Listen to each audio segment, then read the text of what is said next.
শৈলকুপায় ধলহরাচন্দ্র ইউনিয়নের ধাউড়া মাধ্যমিক বিদ্যালয়ে বিএনপির উদ্যোগে আলোচনা সভা ও ইফতার মাহফিল অনুষ্ঠিত হয়েছে। সোমবার বিকালে এই ইফতার মাহফিল ও আলোচনা সভা অনুষ্ঠিত হয়।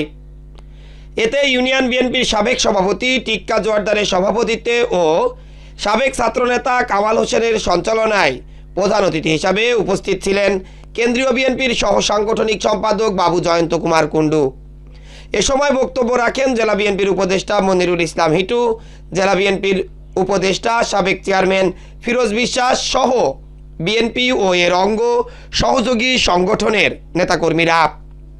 প্রধান অতিথির বক্তব্যে বাবু জয়ন্ত কুমার কুণ্ডু বলেন, আমরা যে সমস্ত লক্ষ্য নিয়ে আন্দোলন সংগ্রাম করেছি, দেশনেত্রী বেগম খালেদা জিয়া এবং আমাদের প্রিয় নেতা বিএনপির মাননীয় ভারপ্রাপ্ত চেয়ারম্যান দেশনায়ক তারেক রহমানের নেতৃত্বে তার সবকিছু কিন্তু আমরা এখনো অর্জন করতে পারি নাই।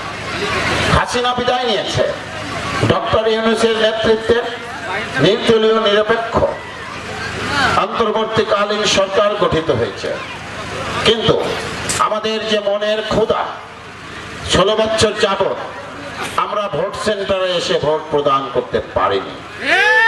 বাংলাদেশের মানুষের একটি বড় আকাঙ্ক্ষা থাকে, প্রতি 5 বছর পর জাতীয় সংসদ নির্বাচনে সে তার মতামত ব্যক্ত করবে।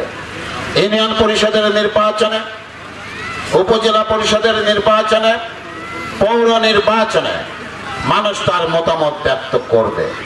কিন্তু আমরা দেখেছি আওয়ামী লীগের আমলে এই নির্বাচনকে মৃত ঘোষণা করা হয়েছে, নির্বাচনকে কবরে পাঠানো হয়েছে।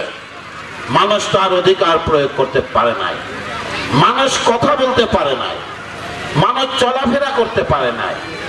এক জায়গায় বসে কেউ যদি আওয়ামী লীগের সরকারের বিন্দুমাত্র সমালোচনা করেছে, তাদের উপর আঘাত করা হয়েছে, তাদেরকে আহত করা হয়েছে। ইফতার মাহফিল সফল করার জন্য নিরলসভাবে কাজ করে গেছেন ধলহরাচন্দ্র ইউনিয়ন বিএনপি ও এর অঙ্গ সহযোগী সংগঠনের নেতাকর্মীরা।